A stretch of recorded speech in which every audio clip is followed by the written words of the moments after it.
तो भाई hello everyone, welcome to my channel. तो भाई हम बात करते हैं हमारे नेक्स्ट टॉपिक की एनाटॉमी के अंदर।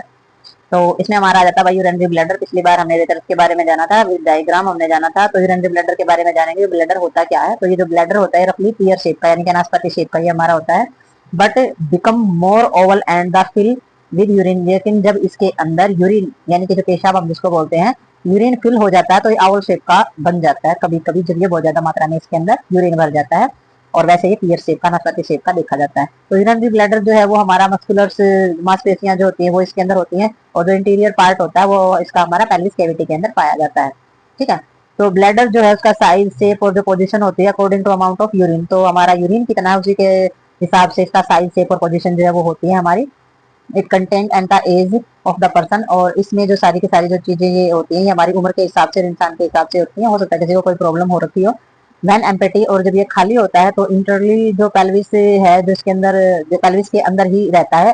और जब ये फिल हो जाता है यानी कि बहुत ज्यादा भर जाता है तो एक्सपेंड हो जाता है, ये फूल जाता है और एक्सपेंड होकर के ये upwards of the abdominal cavity के ऊपर आ जाता है, और reaching up to the umbilicus and even higher. तो ये हमारा ऊपर दिखाई देना स्टार्ट हो जाता है, एब्डोमिनस में बहुत ज्यादा ऊपर आना स्टार्ट हो जाता है। लेकिन जब ये यूरिन इसमें कंट्रोल में रहता है तो ये फिर अंदर ही रहता है, हमारा पेल्विस कैविटी के अंदर ही रहता है। लेकिन बहुत ज्यादा यूरिन इकट्ठा होता है तो पेट फूलना स्टार्ट हो जाता है, यही इन्होंने बोला है। ठीक है। तो ये था हमारा यूरिनरी ब्लैडर। यूरिनरी ब्लैडर का मतलब एक ऐसा थैला होता है जिसके अंदर हमारा यूरिन इकट्ठा होता है, तो उसको हम यूरिनरी ब्लैडर बोलते हैं। ठीक है। तो आगे देखते हैं इसके बारे में। तो भैया जान लेते हैं थोड़ा सा स्ट्रक्चर्स के बारे में कि यूरिनरी ब्लैडर जो होता है उसका स्ट्रक्चर्स कैसा होता है। तो सबसे पहले म्यूकोसा। म्यूकोसा जो है इनर मोस्ट लेयर है, अंदर की एक लेयर है जो इसके अंदर पाई जाती है, और इसमें कंपोज होते हैं ट्रांसलेशनल एपिथेलियल्स की बनी हुई होती है। इसके अंदर पाए जाते हैं फोल्ड्स।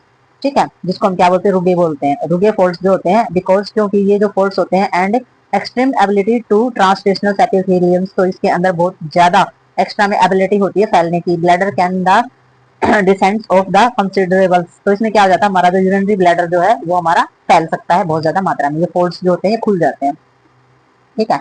आगे हमारा आ जाता है मसलरीज ऑफ द मसल्स लेयर। तो हमारी जो मिडल लेयर है वो ये होती है, और इसके अंदर जो है तीन फाइबर पाए जाते हैं। तीन फाइबर हमारे, एक तो इनर हमारा लॉन्गिनल्स पाया जाता है, एक मिडल सर्कुलर्स पाया जाता है, और एक आउटर हमारा पाया जाता है। तो ये हमारे तीन तरीके के फाइबर जो है वो बीच वाली लेयर के अंदर पाए जाते हैं। फाइबर है तभी तो स्ट्रेचेबल है, तभी तो बहुत बड़ा भी हो सकता है और फिर सिकुड़ भी सकता है। तो ये हमारे फाइबर की पहचान होती है, जिसमें फाइबर ज्यादा होते हैं, जहाँ पर जिस हिस्से में फाइबर ज्यादा होते हैं वो स्ट्रेचेबल ज्यादा होता है, फ्लेक्सिबल ज्यादा होता है। तो इसके अंदर जो तीनों लेयर हैं उसके अंदर तीन तरीके के फाइबर पाए जाते हैं मिडल लेयर के अंदर।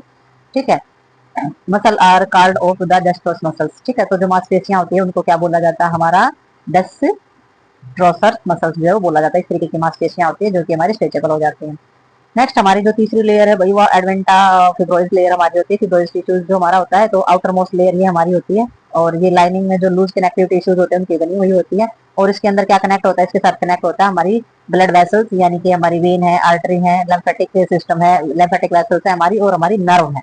ठीक है। तो तीसरी वाली हमारी जो लेयर होती है उसके साथ सारा का सारा सप्लाई का सिस्टम हमारा जुड़ा हुआ होता है।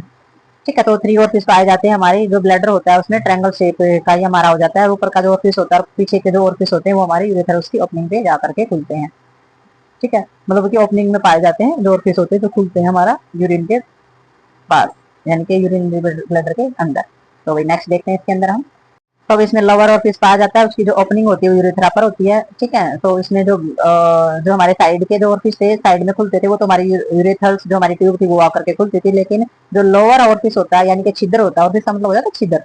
ठीक है। तो जो नीचे लोअर वाला जो छिद्र होता है उसकी जो ओपनिंग होती है वो यूरेथ्रा में आकर के खुलती थी। यूरेथ्रा से यूरिन जो बाहर पास आउट किया जाता है। कि जब ब्लैडर में हमारा कंटेन हो जाता है 300 से 400 ml यूरिन जो है वो आ जाता है, तो उसमें यूरिनेट ऑफ देन तो हमें इच्छा होती है यूरिन को पास आउट करने की, इंटेटेड्स, यानी कि हमें अपने आप महसूस होता है, नर्व के द्वारा हमें मैसेज आता है कि यूरिनरी ब्लैडर जो फुल हो गया और हमें यूरिन पास आउट करके आना चाहिए, यूरिनेट किया जाता है। ठीक है। और टोटल कैपेसिटी जो होती है वो rarely more than about 600 ml।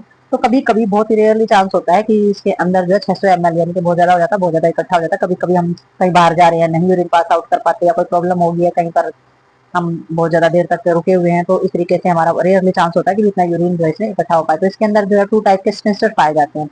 तो हमारे स्फिंक्टर्स एक तरीके के ऐसे मसल्स, ऐसे टिश्यूज होते हैं जो अपने आप ही खुल जाते हैं, अपने आप बंद हो जाते हैं, कॉन्ट्रैक्शन का वर्क इनका होता है। ठीक है। तो इसमें एक्सटर्नल यूरेथ्रल स्फिंक्टर पाए जाते हैं, इंटरनल यूरेथ्रल स्फिंक्टर पाए जाते हैं। तो एक बाहर के एरिया में होते हैं और एक अंदर के एरिया में यूरेथ्रल, जो हमारा यूरेथ्रा जो होती है उसके एक बाहर भी स्फिंक्टर है और अंदर के भी स्फिंक्टर है, यानी कि हम यूरिन पास आउट कर रहे हैं या फिर हम अपने यूरिन को रोक भी सकते हैं। तो इसमें जो हमारा इंटरनल यूरेथ्रल्स जो हमारे स्पिंस्टर होते हैं is not under our control. तो जो हमारे इंटरनल जो स्पिंस्टर होते हैं वो हमारे कंट्रोल में नहीं होते हैं, उनको हम कंट्रोल नहीं कर सकते हैं। यानी कि हम अपने बाथरूम को अगर यूरिन को रोकना भी चाहें, कंट्रोल करना भी चाहें, तो हमारे जो इंटरनल स्पिंस्टर हैं उनको हम कंट्रोल नहीं कर सकते हैं। लेकिन जो एक्सटर्नल स्पिंस्टर होते हैं उनको हम कंट्रोल कर सकते हैं। ठीक है, तो दो तरीके के स्पिंस्टर्स में होते हैं, एक होता है एक्सटर्नल, एक होता है इंटरनल। इंटरनल कंट्रोल में नहीं होते हैं हमारे स्पिंस्टर्स, और जो ये हमारा जो बाहर वाला होता है ये हमारे कंट्रोल में होता है, इसलिए हम थोड़ा बहुत यूरिन को पास आउट करने से रोक पाते हैं थोड़ी बहुत देर के लिए, लेकिन ज्यादा टाइम के लिए हम उसको भी नहीं कर सकते हैं। ठीक है, तो इनकॉन्टिनेंस जो प्रॉब्लम होती है महिलाओं में ज्यादातर, इनकॉन्टिनेंस सेकेंड ईयर की, चलो तुम तो फर्स्ट ईयर के बच्चे हो, तो इनकॉन्टिनेंस की प्रॉब्लम होती है, उसमें यही प्रॉब्लम हो जाती है कि यूरिन पास आउट करने से या यूरिन को नहीं रोक पाते, उससे यूरिन निकलना स्टार्ट हो जाता है ऐसे ही, तो स्पेशल की प्रॉब्लम भी रहती है उसके अंदर कुछ। ठीक है, तो नेक्स्ट देखते हैं इसके अंदर हम, इसमें भी थोड़ी सी टेबल बना रखी है पोजीशन, क्योंकि यूरिन का जो सिस्टम होता है वो मेल और फीमेल्स में थोड़ा सा होता है डिफरेंट। तो इसमें हमारा इंटरली हमारा सेंसिक क्यूबिस एरिया आता है मेल का, फीमेल्स का सेंपेसिस क्यूबिस एरिया आता है। ठीक है, और इसमें पोस्टीरियरली में इसमें रेक्टम आ जाता है और हमारा सीमिनल वेसल्स आ जाती है, और इसमें हमारा आ जाता है फीमेल्स के अंदर क्या आ जाएगा, यूट्रस का अपर पार्ट और वेजाइना का एरिया इसके अंदर आ जाता है। ठीक है, क्योंकि ये ऑर्गन्स जो ये फीमेल्स के हैं ये ऑर्गन्स है मेल के हैं। पोजीशन हमारी सुपीरियरली ऊपर वाली जगह पे स्मॉल इंटेस्टाइन की ये सेम जगह रहती है दोनों के अंदर। ठीक है, इंटीरियरली और नीचे की वाली जगह में यूरेथ्रा और प्रोस्टेट ग्लैंड्स होता है, जबकि जो फीमेल्स होती है उसमें यूरेथ्रा एंड मसल से फॉर्मिंग द पेल्विस फ्लोर। ठीक है, तो ये हमारा डिफरेंशिएशन रहता है कि ऑर्गन से कैसे जुड़ाव होता है पुरुष के अंदर और महिला के अंदर किस तरीके का जुड़ाव होता है, क्योंकि जो यूट्रस का पार्ट है वो हमारा जो है ये ऑर्गन जो यूट्रस होती है जिसको बच्चादानी बोलते हैं, ये पुरुष के अंदर नहीं पाई जाती है, तो इसलिए इनका सिस्टम प्रोस्टेट ग्लैंड से जुड़ा हुआ होता है। ये जो प्रोसेस होता है ये अलग तरीके से होता है। फीमेल्स के अंदर जो यूरिन का जो प्रोसेस होता है वो अलग तरीके से होता है। मेल के अंदर जो यूरिन पास आउट किया जाता है वो उसके सेक्स ऑर्गन के साथ ही वहीं से यूरिन आता है और वहीं से जो है जो फ्लूइड होता है वो निकलता है, और फीमेल्स के अंदर ये दोनों चीजें अलग अलग होती हैं। ठीक है, सेक्स ऑर्गन अलग होता है, यूरिन का जो पार्ट होता है वो अलग होता है यूरिन पास आउट करने का, तो थोड़ा सा ये अलग रहता है। तो हम रिप्रोडक्टिव सिस्टम जब करेंगे तो उसमें आप बहुत अच्छे से समझ सकते हैं मेल और फीमेल्स के ऑर्गन, जब हम पढ़ेंगे तो आपको अपने आप ही पता चल जाएगा इन चीजों का, तो बस थोड़ा सा ऐसे ही करा दिया मैंने। ठीक है, तो नेक्स्ट देखते हैं इसके अंदर हम, तो भैया हम इसके अंदर देखेंगे फंक्शन कि भाई काम क्या करता है हमारा यूरिनरी ब्लैडर। तो यूरिनरी ब्लैडर का सबसे पहला फंक्शन उन्होंने बताया है ये रिसीव करता है यूरिन को। तो सबसे पहली बात इसकी क्या है कि ये यूरिन को करेगा रिसीव, यूरिन सारा आकर इकट्ठा हो जाएगा इसके अंदर, फिर क्या करेगा लिव इन बॉडी, पहले तो बॉडी से क्या करेगा यूरिन को इकट्ठा करेगा और फिर उसको क्या करेगा बॉडी से बाहर निकालने का काम करेगा। ठीक है, added by the urethra and the excellence urine from the body. तो ये तो है ही, फिर यूरेथ्रा के जरिए हमारे जो यूरिन है उसको लेकर के आएगा, फिर यूरिन को बॉडी से बाहर निकाल देगा। तो यही काम होता है हमारा, जो फंक्शन होता है यूरिनरी ब्लैडर का। क्या काम होता है, सबसे पहले हमारी जो यूरेथ्रा होती है वहां से हमारे यूरिन को लेता है और अपने अंदर स्टोर करता है, फिर यूरिनरी ब्लैडर जो होता है ना उसके अंदर कंट्रक्शंस होते हैं, फिर यूरेथ्रा के जरिए यूरिन को बॉडी से बाहर निकाल देता है। ठीक है, तो किडनी से बना हमारी जो ट्यूब है दोनों साइड की वो आकर के हमारे यूरिनरी ब्लैडर के अंदर यूरिन को इकट्ठा करेंगी और फिर वहां पर होगा कंट्रैक्शन, उसके यूरेथ्रा जुड़ी हुई है और कंट्रैक्शन होने पर जब पूरा का पूरा प्रेशर उसके ऊपर पड़ेगा तो यूरेथ्रा खुल जाएगी और यूरिन पास आउट हो जाएगा। तो ये रहता है हमारा बेसिकली फंक्शन। तो थोड़ा सा हम देखते हैं डायग्राम के अंदर ताकि आपको एग्जैक्ट समझ में आ जाए सिचुएशन। तो नेक्स्ट देखते हैं इसमें हम तो ये है हमारा डायग्राम, और डायग्राम के अंदर डायग्राम के अंदर हम देखेंगे सबसे पहले क्या है, ये है हमारा यूरिनरी ब्लैडर। ठीक है, ये हमारी क्या है यूरेथर्स हैं, यूरेथर्स हैं जो ये हमारी नलियां जो इधर से आकर के हमारी जुड़ी हुई हैं और यहाँ हो रहा है हमारा यूरिन इकट्ठा। ठीक है, तो यूरिन जो हमारा इकट्ठा हो रहा है ये हमारे रेगुलर म्यूकोसा के अंदर जो फोल्ड्स बताए गए थे ये है, क्योंकि ये फोल्ड्स जो है इनका क्या यूज है, इनका यूज ये है कि ये जैसे जैसे यूरिन इकट्ठा होता जाएगा ये बढ़ते जाएंगे, जैसे गुब्बारे में पानी भरते हैं ना तो फैलता चला जाता है, तो इस तरीके से फोल्ड जो है वो फैलते चले जाते हैं। ठीक है, तो इसमें हमारा यूरिन इकट्ठा हो जाता है और ये हमारी मसल्स हैं, ये हमारी सारी की सारी लेयर हैं। तो यहाँ से हमारा आया यूरिन, यहाँ पर हमारा स्टोर हो गया है, और ये है हमारा यूरेथर्स या इंटरनल यूरेथरस स्फिंक्टर। तो ये हमारे इंटरनल स्फिंक्टर हैं जो खुलते हैं और बंद होते हैं, तो प्रेशर पड़ता है तो खुल जाते हैं, फिर अपने आप ये बंद हो जाते हैं, उनको स्फिंक्टर बोला जाता है। ये हमारे एक्सटर्नल ऑर्फिस है, जहाँ से ये छिद्र है हमारा बाहर वाला जो छिद्र है वो है जहाँ से हमारा क्या होता है यूरिन पास आउट होता है। ठीक है, तो इसमें हमारी जो है हिप बोन होती है, ये हमारी जो साइड की है ये हिप बोन है, यानी कि पेल्विस बोन है, हिप बोन जो है जुड़ी हुई है। तो इसमें एक्सटर्नल यूरेथ्रस स्फिंक्टर जो है वो भी हमारे हैं, ये एक्सटर्नल स्फिंक्टर है और ये हमारे इंटरनल स्फिंक्टर है।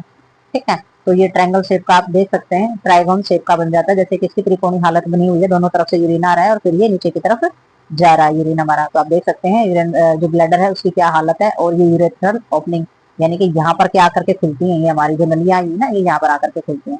तो आई होप आपको समझ में आ गया होगा कि यूरिनरी ब्लैडर होता कैसे है, नलियां कैसे साइडों से, कैसे यूरिनरी ब्लैडर है, कैसे नलियां जो है वो साइडों से आकर के जुड़ी हुई हैं, कैसे ये भर जाता है, फूल जाता है, कैसे हमारा बाहर का और अंदर का स्पेंसर खुलता है, और किस तरीके से यूरिन जो है वो पास आउट होता है। ठीक है, तो ये हमारा रहता है यूरिनरी ब्लैडर। तो आगे अब ये जो यूरिनरी ब्लैडर का जो टॉपिक है ये हमारा यहीं पर होता है खत्म। तो मिलते हैं नेक्स्ट टॉपिक में और नेक्स्ट वीडियो के साथ, तब तक के लिए बाय बाय।